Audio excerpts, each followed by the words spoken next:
kita masih punya waktu dan masih punya sesi untuk melakukan resensi buku. Yang sesi ini akan langsung oleh Mas Jalal. Mas Jalal boleh pakai backdropnya sendiri ya, kalau bisa memang jangan dibuka the real condition lah. Kita pasti sirik ya nanti melihatnya. Baik, untuk resensi buku kali ini, Mas Jalal akan membawakan The Anthropology of Resource Extraction, yang tadi sudah saya sampaikan sebelumnya bahwa buku ini nanti akan langsung diceritakan, diringkas, diramu oleh Mas Jalal. Tapi yang pasti ini buku yang diterbitkan oleh Routledge pada bulan Maret tahun 2022 dalam acara peluncuran yang diselenggarakan bersama dengan The Nordic Africa Institute. Nah, buku ini memang mengkaji mengenai kegiatan industri ekstraksi dalam pandangan antropologi dan juga isu-isu lingkungan sosial dan governance, isu-isu ESG yang ada di dalamnya. Dan dengan gayanya Mas Jalal, nanti saya akan langsung meminta Mas Jalal untuk sesi 15-20 menit ke depan. Silakan Mas Jalal. Sudah kelihatan belum? Sudah terlihat. Sudah? Nah. Oke. Selamat sore teman-teman semua. Assalamualaikum warahmatullahi wabarakatuh. Salam sejahtera. Semangat pagi. Semangatnya jangan sore, semangatnya pagi. Ketika teman-teman dari SI bilang mau diskusi soal ESG pertambangan, kemudian tanya ada nggak buku baru yang paling sesuai sama itu. Saya kasih 4 buku baru. Terus setelah saya baca ulang kayak gitu, dan kayaknya yang paling nendang untuk situasi sekarang itu The Anthropology of Resource Extraction gitu. Jadi saya ajukan ini saja. Kemudian buku ini tadi Peggy sudah bilang Maret 2022 tuh baru keluar. Kemudian ini bagian dari Routledge Studies seperti Extractive Industries and Sustainable Development. Jadi sudut pandangnya adalah keberlanjutan. Sudut pandang yang tadi diangkat oleh Benny ya. Kemudian ini 2 penyuntingnya, Lorenzo D'Angelo dan Robert Pipers, ini dari masing-masing dari Sapienza University di Italia dan University of Hamburg di Jerman. Kontributornya ada 16, ngetop semua gitu kalau kita belajar ilmu sosial pertambangan. Jumlah halamannya ada 233 ditambah 14 yang di awal, dan ada 13 bab di situ, mulai dari pengantar kemudian sampai reflection dan future agenda. Itu ringkasnya begitu. Kalau teman-teman mau nonton ini ulang acara peluncuran buku tersebut, teman-teman bisa klik tautan yang saya taruh di sini. Nah, kalau kita belajar soal antropologi di industri pertambangan ya, saya abaikan dulu yang migas gitu. Kita sebetulnya udah lihat banyak ya, dan salah satu yang paling terkenal saya kira ini Stuart Case, bicara bukunya Mining Capitalism itu ngetop banget. Buku yang kedua itu soal Newmont di Sumbawa, Enacting the Corporations, itu buku yang sangat menarik dari Marina Welker. Kemudian ada Unearthing Conflict, kemudian Anthropology of the Mining Industry, kemudian Private Politics and Peasant Mobilization, dan Mining Encounters yang terakhir tahun 2019 yang lalu, dan itu soal perubahan iklim ya, bagaimana tambang dan kaitannya sama perubahan iklim. Nggak mengherankan Benny, kemudian Mardian tadi juga cerita gitu bagaimana soal menurunkan emisi ya, karena memang kalau kita baca buku Mining Encounters ini, tekanan terhadap industri pertambangan karena perubahan iklim itu keras banget. Dan teman-teman bisa lihat di sini Stuart Case yang tadi Mining Capitalism, penulis buku Mining Capitalism, itu memuji-muji Stellar Collection katanya. Ini koleksi yang luar biasa keren. Kemudian Eleanor Fisher dari Nordic Africa Institute yang meluncurkan buku ini, bilang nuance, rich account kayak gitu, jadi kaya lah isinya ya. Dan kemudian Jerry Jaka, ini juga antropolog dari University of Colorado Boulder, yang sangat terkenal karena karya-karyanya tentang pertambangan di Papua Nugini. Jadi dia ngerti tuh negara sebelah kayak gitu, dan dia juga memberi komentar dan memberi endorsement atas buku ini. Bukunya sendiri kayak apa sebetulnya? kalau kita lihat bab satunya gitu, ini bicara soal ekstraksi atau sumber daya alam, itu sebetulnya adalah penanda fase sejarah, udah jelas. Zaman batu, zaman perunggu, zaman besi itu semua ditandai dengan ngambil batu, ngambil perunggu, ngambil besi dan memanfaatkannya. Kemudian sekarang ekstraksi sumber daya itu jadi global, operasinya di seluruh dunia, dan ini artinya juga sekaligus lokal karena dia pasti terkait sama tempat tertentu ya, dan jadi pertemuan antara modal, korporasi, masyarakat dan lingkungan. Nah, kalau dulunya ekstraksi itu artinya adalah pengambilan barang yang non renewable. Kemudian sekarang gitu kita lihat sebetulnya ketika orang bicara ekstraksi, bahkan ekstraktivisme itu nggak berlaku cuma buat pengambilan mineral, tetapi juga pertanian, itu industri ekstraktif katanya, keuangan itu mengekstrak duit, mengekstrak juga gitu. Kalau ngomong logistik, perikanan, pariwisata itu masuk semua, tapi buku ini tidak bicara soal yang lain-lain itu. Buku ini soal ekstraksi sumber daya tak terbarukan yang mulainya kira-kira medio 1980-an ya, pertengahan 80-an tuh siapa ya, itu mulai menulis di tahun 85 ini karya paling penting soal ini antropologi pertambangan waktu itu. Dan resource wars itu istilah yang sampai sekarang sangat terkenal, itu muncul di tahun 2003. Nah, di bab 2 dan bab 3 kita lihat gitu bahwa ini pembicaraannya soal korporasi. Jadi korporasi itu kekuatan dominan dalam ekstraksi sumber daya, dan praktek korporasi ini sendiri ini hubungan utama yang diteliti oleh para antropolog itu soal tenaga kerjaan. Orang datang untuk bekerja, orang dipindah untuk bekerja, dan enclave dia itu pertambangan itu ada di satu tempat tertentu biasanya, dan kemudian tadi Benny bilang soal remote area kayak gitu, maka banyak enclave sebetulnya yang terkait sama tambang. Dan kemudian paternalisme, hubungan patron klien kayak gitu di pertambangan tuh sangat kuat. Dan ketika globalisasi dan kapitalisme neoliberal itu muncul, nah dia bikin pertambangan itu makin ekspansif ya. Industri ekstraktif gitu makin ekspansif, korporasinya makin tersebar di mana-mana, dan para antropolog ini melihat bahwa ada pergeseran cerita gitu. Kalau tadinya korporasi itu pakai pendekatan keamanan dimanapun mereka berada, negara yang jadi centeng kayak gitu. Tapi belakangan itu pakai CSR yang yang menjanjikan kondisi win-win antara perusahaan, kemudian masyarakat, dan juga pemerintahan sebetulnya. Tetapi kemudian cerita dari para antropolog ini adalah soal kegagalan CSR mewujudkan janjinya. Jadi kemudian mereka bilang ini kegagalan reforma neoliberalisme. Dan kegagalan memenuhi ekspektasi itu bukan saja kerap disoroti di tingkat korporasi, tapi juga sampai di tingkat negara kayak gitu. Kenapa? Karena banyak negara itu sebetulnya memanfaatkan ekstraksi sumber daya alam itu sebagai mesin utama pembangunan. Tidak semua antropolog bilang gagal total.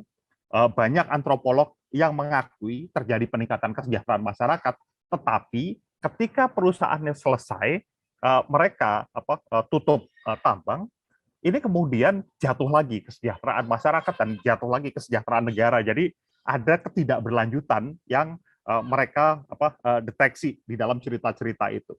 Dan kalau kita bicara soal lingkungan sosial dan tata kelola atau ESG, tetapi dari sudut pandang dampak terhadap lingkungan sosial dan tata kelola ya, itu kita bisa lihat di bab 4, 5, 7, 9, dan 12.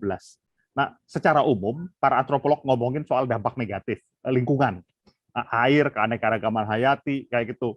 Kemudian ketika perusahaan-perusahaan itu berupaya untuk melakukan rehabilitasi dan restorasi, istilah tersebut itu tidak benar-benar sesuai dengan ekspektasi semua orang, atau tidak benar-benar mewujud di sebagaimana yang seharusnya. Dan kalau yang sosial, tentu saja isinya adalah isu ketenagakerjaan dan isu masyarakat setempat. Dan ini terkait dengan utamanya perubahan kebudayaan yang dialami oleh masyarakat, kemudian relokasi tempat tinggal dan kerja itu buat pekerja yang masuk misalnya, juga masyarakat yang dipindahkan keluar karena enclave tadi. Kemudian ada resistensi terhadap korporasi yang mengekstrak sumber daya itu. Nah, setelah itu isu tata kelolanya itu dilihat sangat menarik saya kira di buku ini ya, karena dia nggak bicara soal tata kelola terhadap tata kelola negara terhadap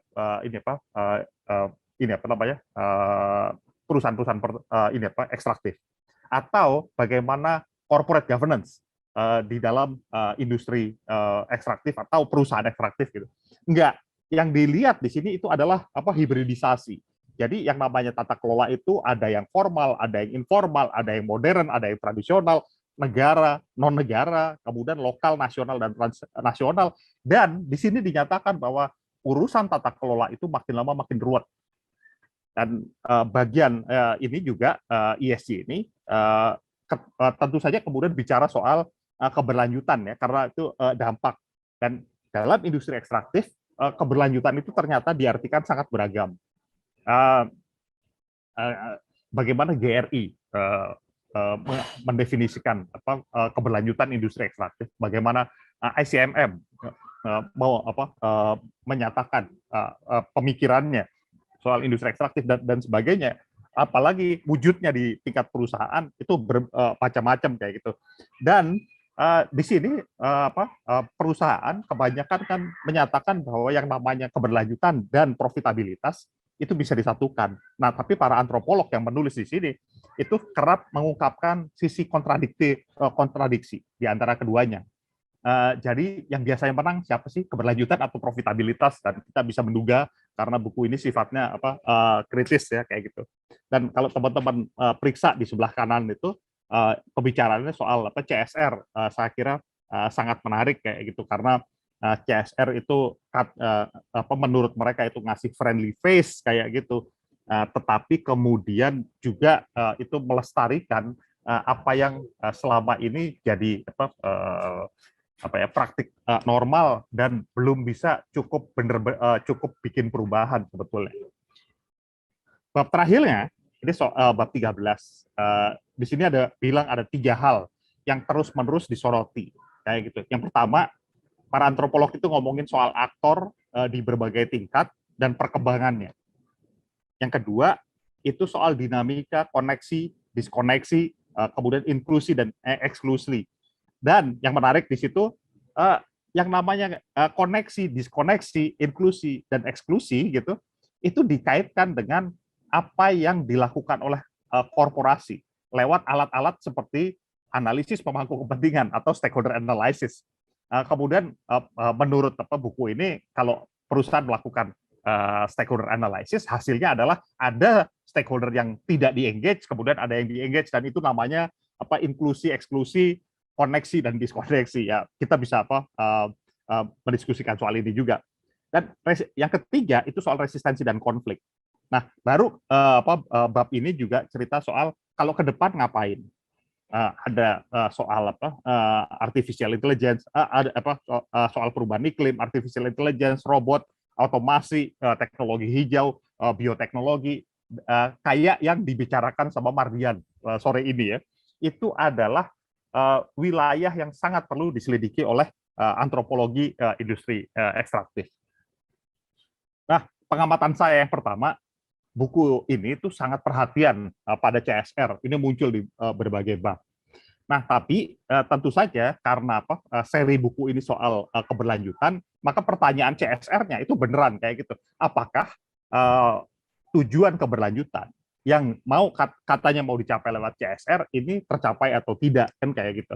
Dan kemudian ini bukan soal keberlanjutan perusahaan, tapi sebetulnya keberlanjutan sistem, keberlanjutan ekosistem kalau kita mau nyatakan begitu. Dan karena buku ini sifatnya kritis, maka mereka cenderung melihat CSR itu secara negatif, jarang ruang soal bicara soal dampak positif dari CSR itu. Dan belum ada pembahasan soal transisi energi yang tadi dibicarakan oleh Benny, yang tadi dibicarakan oleh Mardian. Itu belum ada tuh di buku ini. Apalagi soal just transition atau transisi yang adil. Dan menurut saya ini agak mengecewakan buat buku yang terbit di tahun 2022, masa bab soal itu nggak ada, kan kayak gitu ya. Dibahasnya cuma selintasan. Nah, saya mau bilang bahwa buku CSR terdahulu tahun 2005, tahun 2012 ya memang nggak ada kayak gitu pembicaraan soal itu. 2012 itu udah 1 dekade yang lalu ya kayak gitu. Tapi ada buku yang baru saja keluar di akhir Mei 2022 dan itu sangat menempatkan pembicaraan soal isu-isu ini terkait transisi energi itu, bagaimana peran, termasuk peran positif dari industri ekstraktif, terutama pertambangan mineral ya, itu dibahas dengan mendalam. Itu buku yang diedit oleh Natalia Yakovleva dan Niklas, dan ini buku yang sangat menarik. Kapan-kapan kita bisa diskusikan. Komentar saya kedua, tentu saja ini soal diskusi sore ini soal ESG pertambangan kan.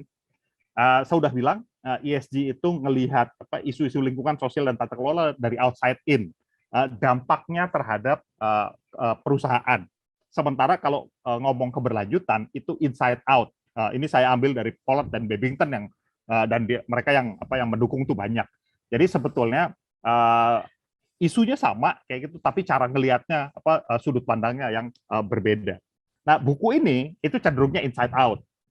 Dan kepentingannya itu bukan cuma shareholder value, bukan cuma paling nggak bicara soal stakeholder value gitu, tapi sebetulnya lebih jauh lagi. Sebetulnya ini sistem value. Dan buat siapapun yang ngurusin ESG di perusahaan tambang ya, ini kalau lihat buku ini, saya kira penting untuk setidak-tidaknya melihat bahwa apa yang dibicarakan ini akan mempengaruhi kinerja finansialnya perusahaan. Tetapi kalau mau lebih baik lagi, saya kira jangan cuma berhenti di bagaimana dampak finansialnya terhadap perusahaan gitu, tapi bagaimana perusahaan juga punya dampak lebih luas terhadap pemangku kepentingan, dampak lebih luas terhadap sistem, sebagaimana yang Benny saya kira tekankan tadi. Nah, tadi Benny ngutip EY, katanya environmental and social itu yang pertama. Saya kutipin yang Deloitte, aligning capital allocation to ESG itu yang nomor 1. Saya tunjukin juga yang KPMG, environmental risk itu nomor 1. Jadi buku makalah yang bicara soal ESG pertambangan itu makin lama makin penting, dan bagaimanapun kontribusi buku ini adalah hal yang perlu disambut dengan baik. Nah, buat saya buku ini walaupun pedas isinya tidak harus disikapi dengan kuping yang kuping yang tipis, hati yang panas kayak gitu. Kritisisme baik banget kayak gitu, dan menurut saya ini harus disikapi jadi undangan untuk buat siapapun yang mau memperbaiki kinerja ESG pertambangan, keberlanjutan perusahaan ekstraktif kayak gitu, itu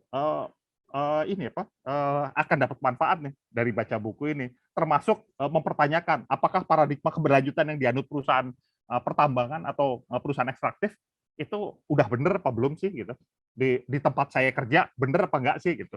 Dan kemudian yang ketiga, saya kira memang industri ekstraktif sendiri perlu terus-menerus disorot kinerjanya oleh seluruh pemangku kepentingan. Kenapa? Benny maupun Mardian udah menekankan ini perusahaan industri ini akan makin penting di dalam transisi menuju ekonomi rendah karbon. Karena makin penting, maka makin penting juga untuk dilihatin terus. Buat yang mau membantuin industri ekstraktif, jangan kehilangan kritisisme, saya kira gitu. Dan apa yang ditampilkan di buku ini jelas banget kayak gitu. Lihat, ini bisa jadi checklist, pengingat kayak gitu ya, bahwa bantuin perusahaan itu dari dalam maupun dari luar itu nggak boleh kehilangan kritisisme. Dan perusahaan ekstraktif sendiri perlu memperbaiki diri, memastikan bahwa mereka bukan sekedar mengekstraksi, bukan cuma ngambil kayak gitu, atau bahkan mendestruksi, merusak, melainkan benar-benar menciptakan nilai atau value creation ya, buat seluruh pemangku kepentingan atau bahkan sistem. Nah, beberapa hari yang lalu di Harvard Business Review itu ada artikel judulnya Today's CEOs don't just lead companies, they lead ecosystem. buat saya ini jadi poin penutup yang saya. Dan itu nggak cuma berlaku buat CEO. Saya kira semua orang yang ada di industri pertambangan itu perlu melihat dirinya itu memimpin atau bertanggung jawab atas ekosistem. Dan saya senang banget karena Beni maupun Mardian menunjukkan hal itu sore ini. Terima kasih. Terima kasih Mas Jalal. Untuk resensinya luar biasa ya. Kalau kita tadi di challenge sama Mas Jalal untuk membaca 230 berapa tadi 233 halaman. Saya di challenge sama Mas Jalal dari minggu lalu untuk baca dulu buku ini. Saya bilang Mas Jalal resensi dulu aja, nanti saya dengerin gitu ya. Karena memang kadang-kadang dari kita itu memang banyak sekali buku-buku yang baik, buku-buku yang bagus, tapi ya satu ada kendala budaya malas membaca ataupun budaya malas mentranslate. Karena memang banyak penulis-penulis di luar sana yang mengeluarkan buku-buku yang luar biasa, yang pastinya semudah kita mencari di Google lah. Tapi isinya enggak misleading karena memang mereka sudah melakukan riset dan kajian yang cukup lama untuk itu.